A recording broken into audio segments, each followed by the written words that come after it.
veio para a gente em março, quando o rapaz era da Petros. Eu, analisando, fui ver, o cara tinha uma remuneração um pouco maior, ele estava sofrendo desconto de R$ 7.000 por mês e a perspectiva de pagar em 215 parcelas. Uma situação muito triste. Avaliei a questão dele, olhei o que estava acontecendo na Justiça Comum. A Justiça Comum já estava paralisada por uma decisão do STJ, e como a gente trabalha muito na área do trabalho, eu falei, não, vamos fazer o seguinte, já tem as ações aí que estão ocorrendo na Lava Jato, que já fez todo o trabalho, principalmente para o pessoal da Caixa Econômica, o pessoal, na verdade, dos Correios e da Petrobras e da BR. A Lava Jato fez um trabalho de ponta que ninguém conseguiria fazer, na verdade, que é o quê? Provar de onde veio essas fraudes nos fundos de pensão. Então, analisando essa questão, eu comecei a analisar com relação à Petrobras naquela época, e para mim ficou muito claro, poxa, quem meteu, quem foi o responsável maior pelos rombos do fundo de pensão foram os próprios empregadores de vocês. Por quê? Eles atuando por meio dos diretores deles, seja diretores diretos ou diretores indicados no fundo de pensão, o empregador é responsável, entendeu? Então, partimos para poder defender o seguinte, não vamos contra o fundo de pensão, não vamos discutir o quanto que está sendo descontado, nem a forma que foi equacionado, se teve divisão correta entre patrocinador e participantes, nada disso. Vamos só fazer o seguinte, queremos uma reparação de dano do empregador, como empregador, porque é um ato do próprio empregador que responde pelos atos dos seus prepostos. E essa indenização, nosso entendimento era de que ela teria que ser num valor suficiente para cobrir o quê? O próprio rombo que está sendo imposto aos participantes, está entendendo? Porque ali está bem claro um outro aspecto que ficou desvendado nessas operações da Lava Jato. Além de fraudar e desviar o dinheiro em si, eles também fraudavam as demonstrações financeiras. Então, não tem Cristo que vai fazer uma perícia lá nesses anos atrás, vai dizer, isso aqui é de desvio, isso aqui é porque o mercado refletiu mal ou não. Então, pedimos ao juiz, nesses casos, para fazer dois pedidos alternativos. Um, para que o juiz isente, na verdade, dê uma reparação que isente 100% dos autores de pagar a indenização. De que forma?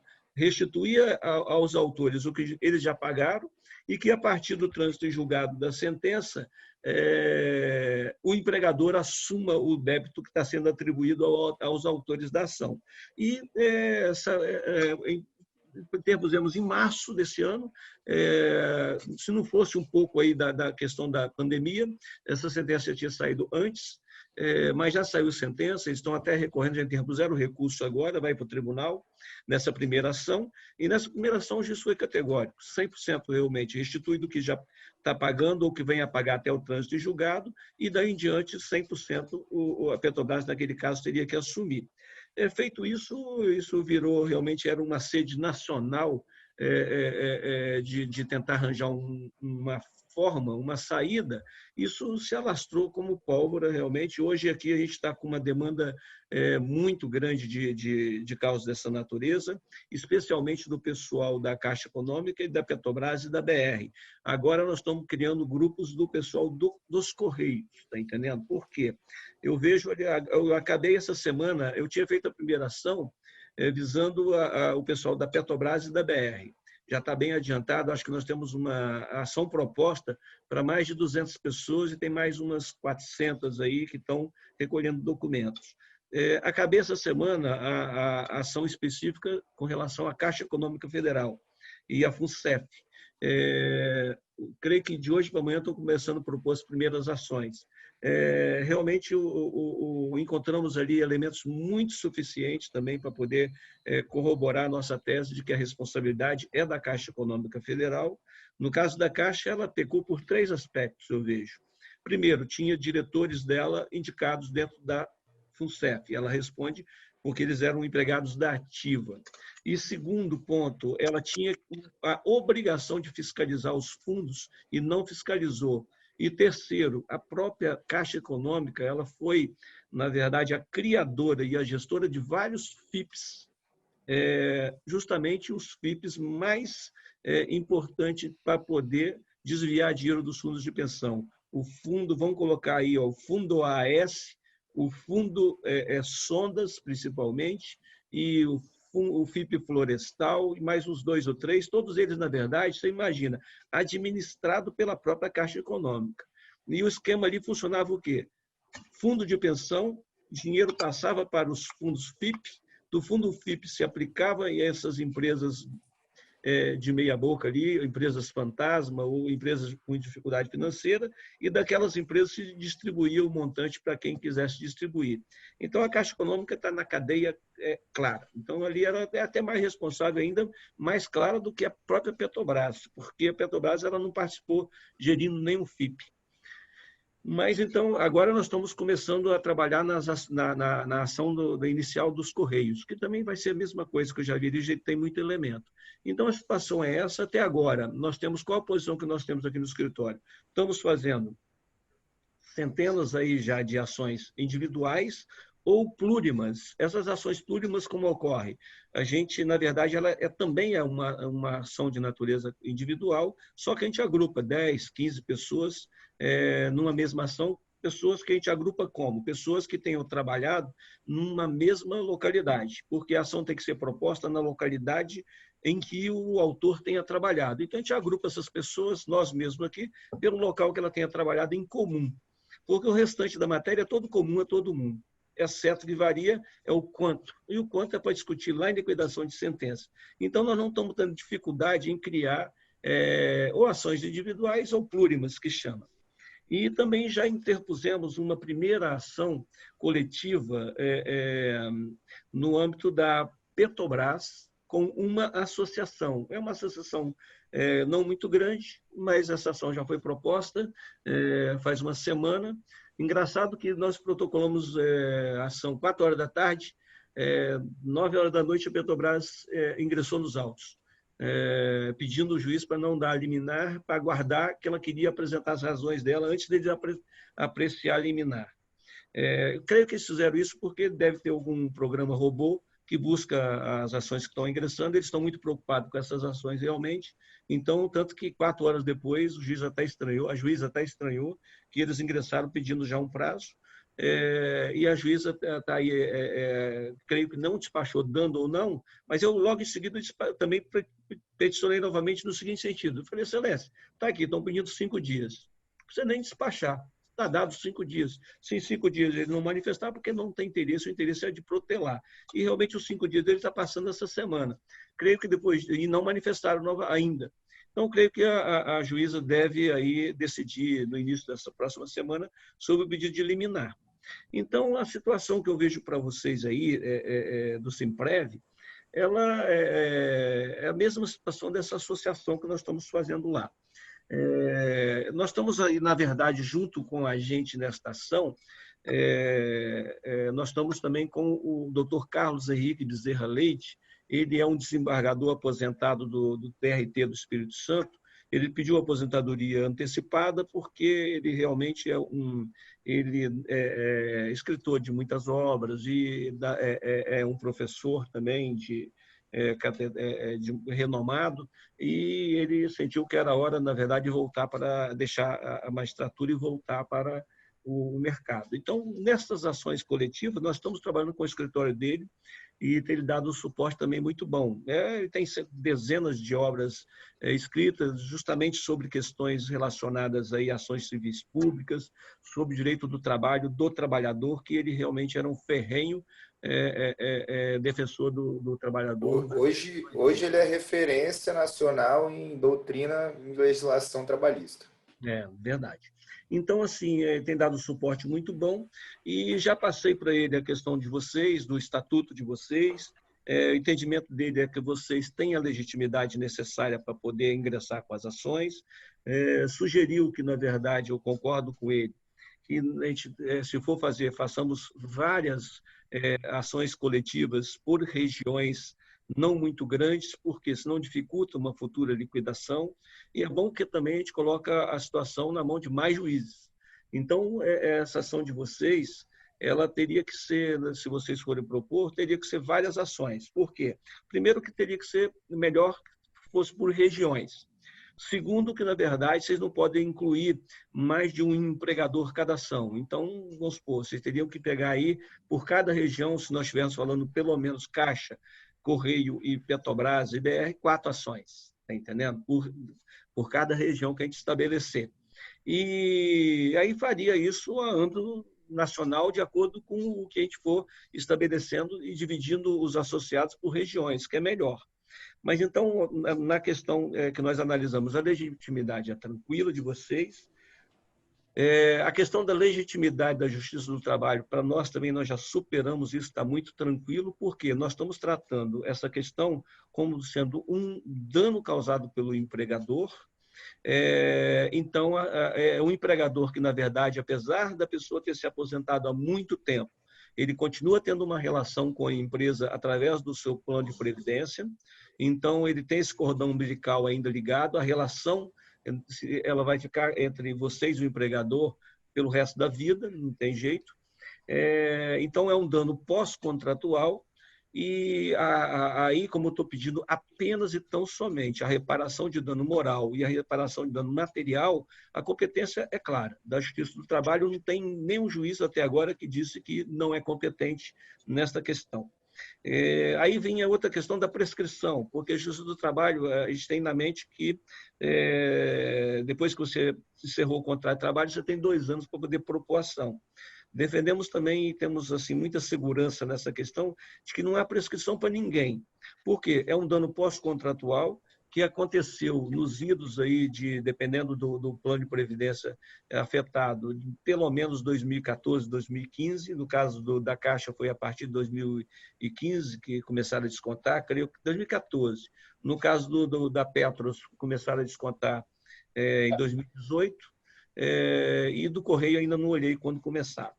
Então, tratamos essa questão de que era um dano posterior. O Correio foi em 2014.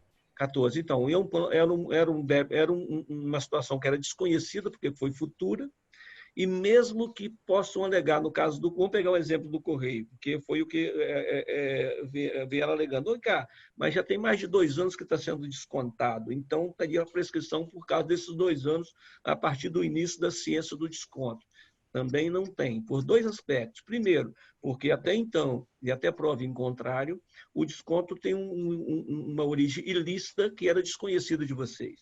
E segundo, as ações da Lava Jato começaram nos idos mais ou menos de 2014, os primeiros inquéritos para poder apurar essas questões. E com o Código Civil, nesse ponto, é bem claro. Iniciou-se o procedimento criminal, a prescrição interrompe a contagem da prescrição. Então, enquanto não acabar as ações penais, sequer começou a contar a prescrição ainda. Então, a questão da prescrição também nós vimos que é muito tranquila para poder enfrentar.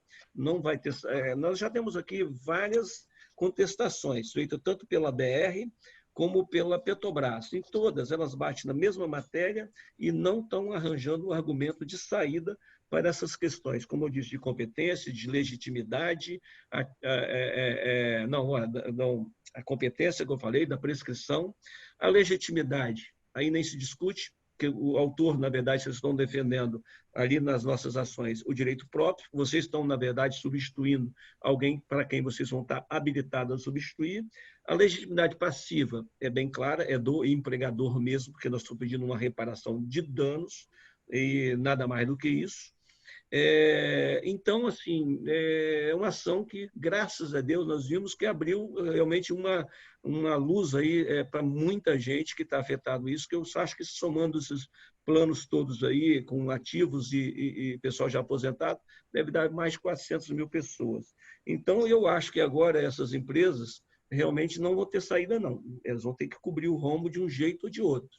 E até acho uma coisa, que vocês fazendo isso, vocês estão tendo uma outra vantagem. Além de deixar de pagar e reaver o que já pagaram, esse dinheiro vai ser revertido para o próprio plano de previdência de vocês. Então, vocês vão ter um plano mais forte ainda, quando isso acabar. Estamos com uma vantagem que nós estamos na Justiça do Trabalho, que é uma justiça que ela é muito tecnológica, muito, na verdade, ela é toda eletrônica e aí ela, na verdade, tem uma velocidade de ação maior do que a justiça comum, que mexe com uma área de direito muito ampla e na verdade, enquanto a justiça do trabalho tem uma área de atuação menor, isso dá a possibilidade de ter uma atuação mais rápida e efetiva. Tanto que a gente vê aí que as ações, em média, na justiça do trabalho, é média. Demora aí 3 anos e meio, 4 anos. E, então, assim, ver de vocês realmente aí o que vocês pretendem, porque é uma questão que tem se debatido bastante aí, e eu acho que tem que ser levado em consideração, depois a gente dá isso por escrito para vocês, é a questão da possibilidade de sucumbência, tá entendendo? Porque são ações de porte razoável, lógico, e nós já analisamos essa questão também, no caso da associação que nós interpusemos lá, nós entendemos que as associações, e vocês, na verdade, apesar de estar caracterizado como sindicato, mas vocês são, na verdade, uma categoria especial, que na próprio estatuto de vocês já diz lá, nós somos um sindicato, mas com características de associação, artigo 53 do Código Civil. Então, se aplica a vocês a mesma situação da associação, que está isenta do pagamento de custas e de honorário de sucumbência, exceto se ficar provado absoluta má-fé, que duvido qual juiz que vai entender que um pleito dessa natureza tenha algo de má-fé. Então, entendemos que vocês não correm aí o risco de pagar sucumbência ou custas processuais.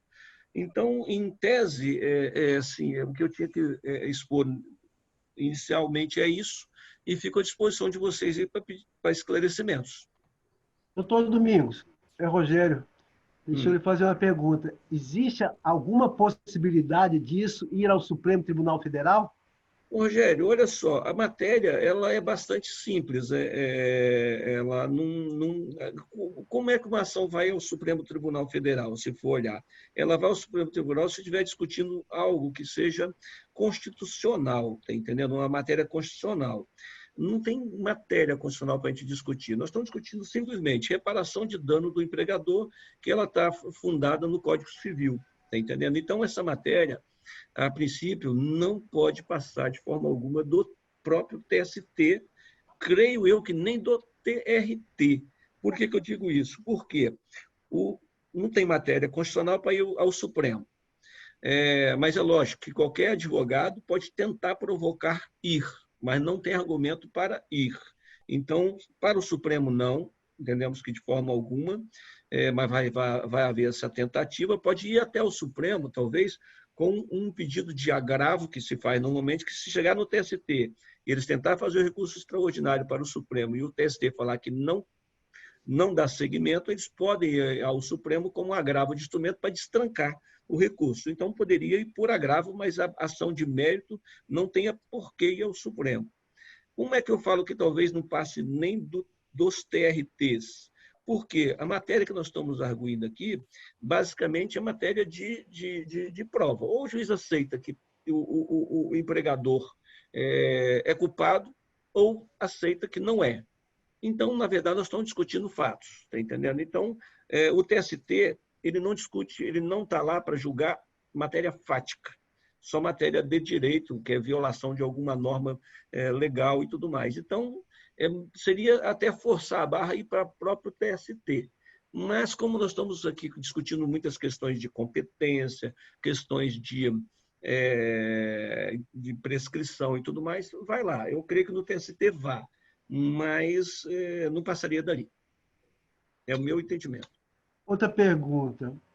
Com relação à quantidade de pessoas, nós temos, por exemplo, que foram prejudicadas, talvez, assim, nós tínhamos 145 mil pessoas, entre aposentados e trabalhadores na ativa. Aí foram diminuindo isso e hoje, aproximadamente, são 100, não chega a 100 mil funcionários, né? Tem 2 planos, o plano que é o BD, e tem o Postal Prev, Uhum. que ele é individual, né? Aquele controle individual, e o outro é o conjunto, né? Que é o BD. Uhum. E isso está espalhado no Brasil inteiro, Uhum. como da Caixa, como da Petrobras, e do banco, e quase todos os fundos dessas estatais têm em âmbito nacional. O É. senhor estava falando que seria interessante fazer por regiões. Essas regiões seriam estados, seriam macro-regiões de estados ou micro-regiões, ou seria quantidades pequenas? Como poderia abranger todas essas pessoas? Fica a critério exclusivamente do que a gente der o entendimento, tá entendendo? Por quê? O importante é não fazer uma ação que tenha gente demais, porque como é que ocorre uma ação dessa natureza se ela for coletiva? O direito, quando a ação é coletiva, ela conhece do direito propriamente dito. Há responsabilidade ou não há, tem que de reparar ou não tem que reparar, e tem que reparar 100% ou tem que reparar um percentual que o juiz venha a arbitrar. Então, a ação ela para por ali, em reconhecer o direito. O direito em si, para buscar, nesses casos de ação coletiva, cada indivíduo depois tem que ir e fazer sua execução propriamente dita. Aonde? Nos autos da ação que ele foi indicado como substituído. Então, essa questão depois ela se estende bastante, porque individualmente que a pessoa tem que buscar o direito no futuro. Essas ações criam o direito e cada um busca o seu. Então, é importante que a gente faça aí por umas regiões que a gente estabeleça aí que seria mais viável buscar as pessoas que estão mais próximas. Creio que talvez a gente colocasse aí por estados, seria razoável. O estado maior faz 2 regiões, talvez ou 3 regiões, para poder, amanhã depois, a gente conseguir fazer uma execução razoável. Até porque, você vê, nós estamos falando em divisões por estados, ou região até um pouco menor, e estão falando em várias ações, porque são ações para cada empregador, uma ação diferente. Então, não vai dar uma emboleira muito grande se a gente pegar e colocar regiões, até macro-regiões dentro do estado, pegar um estado maior, fazer 2, mas eu acho que um estado pequeno, igual o Espírito Santo, por exemplo, faria uma para cada um, tá entendendo? Para cada, ou da Caixa, Correio e Petrobras e BR, entendeu? Regiões maiores fariam 2. Fica a nosso critério da gente que decide essa questão. O senhor não acha que fazendo, por exemplo, vamos dar um exemplo de Minas Gerais, que é o maior estado que tem no Brasil, que são 853 municípios. Nós temos mais ou menos 10 macro-regiões, 66 micro-regiões, que comporta assim, entre 5, 6, 7, 8 municípios. Uhum. E nós temos aqui aproximadamente umas 15 mil pessoas dos Correios, entre aposentados e ativos. Como nós faríamos uma quantidade pequena, sei lá, vamos supor, fosse 2 ações de 15 Não, pessoas? Eu colocaria aí, no mínimo, você falou de 10 macro-regiões, né? Eu colocaria no mínimo 10 ações, não custa nada, porque, na verdade, isso não dificulta hoje, porque, na verdade, a Justiça do Trabalho é toda eletrônica, é fácil para lidar. Mas eu acho que aí, num estado grande igual Minas Gerais, talvez poderia pegar pelas macro-regiões aí, colocar 10 ações. Entendeu? E aí seria uma quantidade de quantas pessoas? De 20, 30, 40? Não. Aí seria, na verdade, iria pegar muita gente. Porque se você pegar 10, se você falou 15 mil pessoas aí, só do Correio, se você pegar e dividir em 10, pelo menos está dando 1.500 pessoas, mais ou menos, a média. Né? E dessas pessoas, nessa hora agora, a gente só precisa de uma coisa. Juntar a relação delas, o nominal delas, mais nada. Não precisamos de procuração delas, precisamos de nada. Só vamos precisar da procuração dela na época das execuções. E é certo que nós vamos tentar fazer a maior quantidade de execução depois possível, mas não vamos conseguir. Então, o que ocorre é que cada um depois até pode buscar o seu advogado próprio para executar, que a gente não vai conseguir executar todo mundo, nós vamos tentar executar o máximo que a gente puder, porque então, a gente vai estar com direito. No caso, gente, desculpa eu estar Pode monopolizando aqui, mas é que as ideias vão surgindo e a gente está Depois vocês ficam à vontade também. No caso, me parece, eu não cheguei a ler o contrato, mas o senhor tinha colocado que seria 15% do êxito. Sim, nas execuções que a gente entrasse, o beneficiário da execução ali, na hora que ele ganhar o quê? 15% sobre o valor que ele pegar de volta, tá entendendo? Chegou lá, pagou até daqui, o que já pagou para trás, e vai pagar mais 3 anos para frente para acabar essa ação. Vamos supor, estão pegando 8 anos de restituição. Do que ele pegar, e na hora que ele pegar, ele pagaria 15%.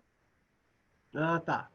Não, só para entender, porque isso não vai transformar em dinheiro, né? A pessoa vai ter que pagar, porque na medida que esse dinheiro for para o fundo de pensão, ele não vai ser revertido em dinheiro automaticamente, né? Então ele vai ficar lá no fundo. Não, ao contrário. De uma forma. Não, desculpa aí, só para te cortar aí, mas é porque é simples. Na verdade, tem 2 formas. Uma parte vai para o fundo. Qual é? O futuro, depois da ação. Até o que pagou na ação vem para a própria pessoa que pagou, não para o fundo, porque ela já pagou o fundo, vai ser restituído. Está entendendo? Então, nós estamos falando que ela não vai desembolsar, ela vai receber. E é sobre o que ela receber que, na verdade, vai nos pagar os 15%. Sobre a parcela futura que vai para o fundo, lá, que quem vai pagar é o empregador, a gente não cobra nem 1% de honorários, nada. E como o processo aí tem um condão de demorar 3, 4, talvez 5 anos, esse valor que ela vai receber ao final do processo, ele engorda bastante. Então, esse valor aí vai somar até o encerramento definitivo do processo, dá uma quantia razoável e significante, né? Então, aí ele está pegando de volta, quase que totalmente, não altera em nada. Nas contestações que eles vêm já fazendo, já repliquei algumas delas, nem se discute essa questão. Perfeito.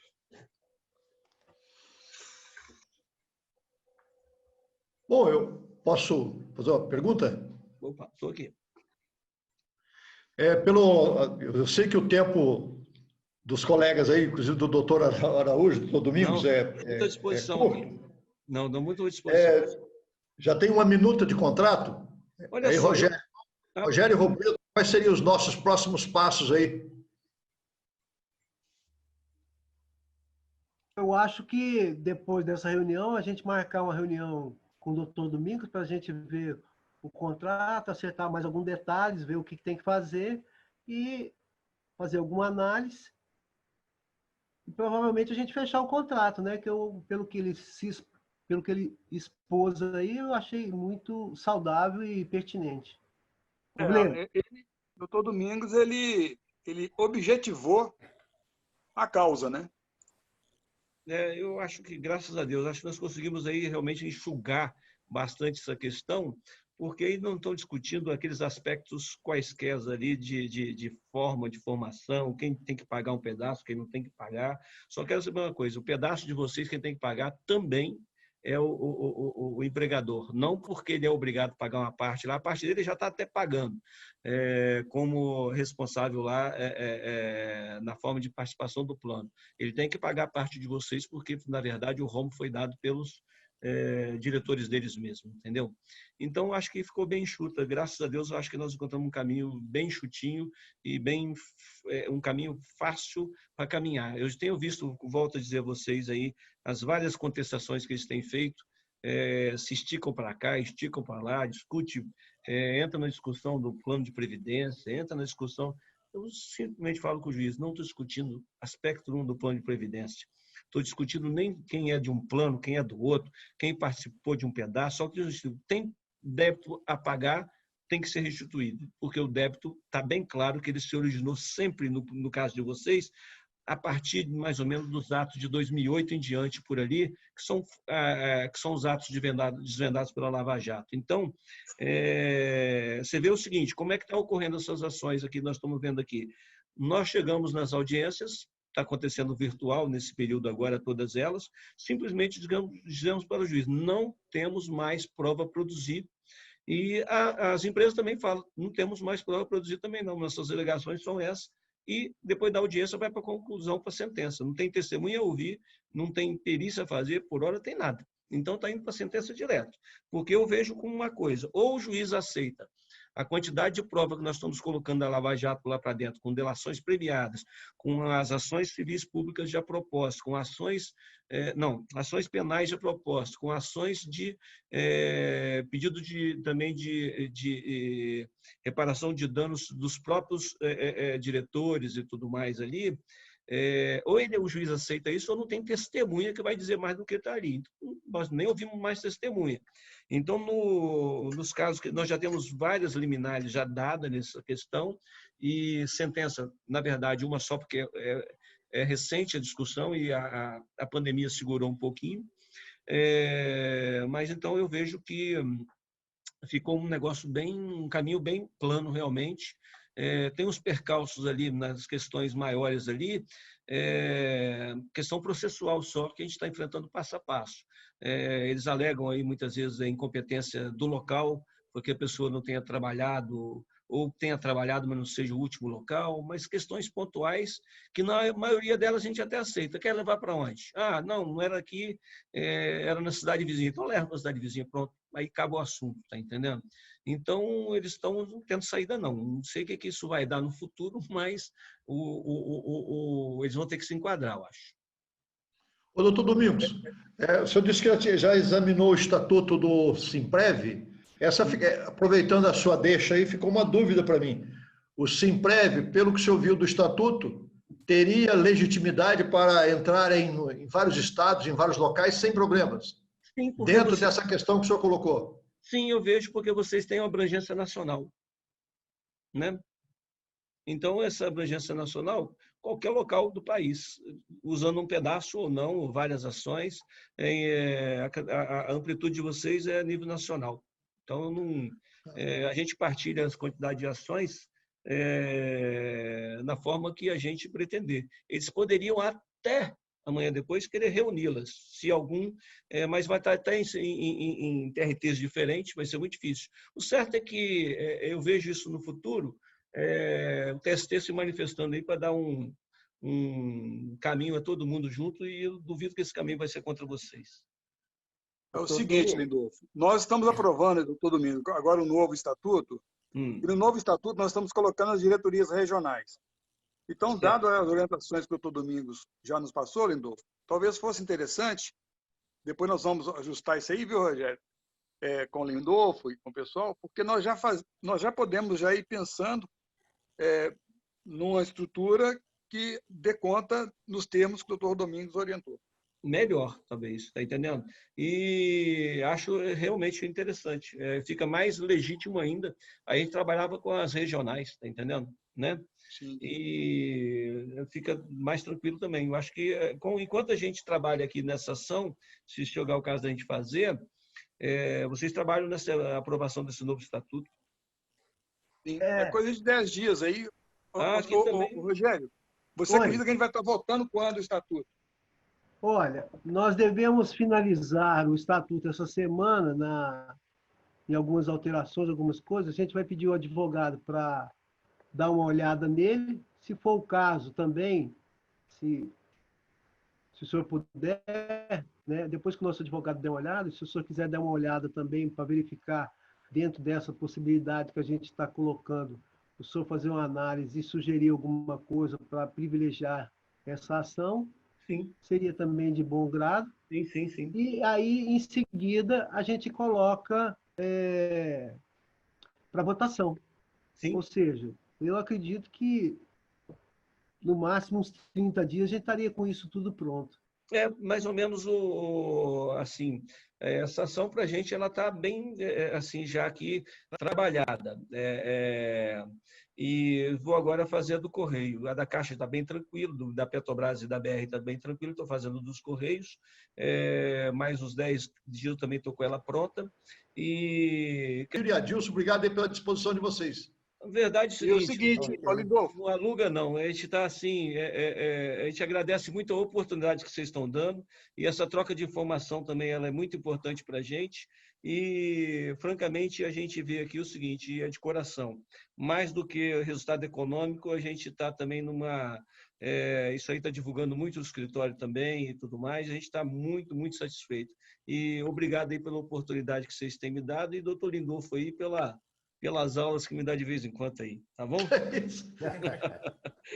Então, eu sou apenas sacristão tentando ouvir a Ave Maria de Sua Santidade o Papa. Vamos lá, tá bom? Ô, Lindolfo, se possível, chama o Sérgio Salgado.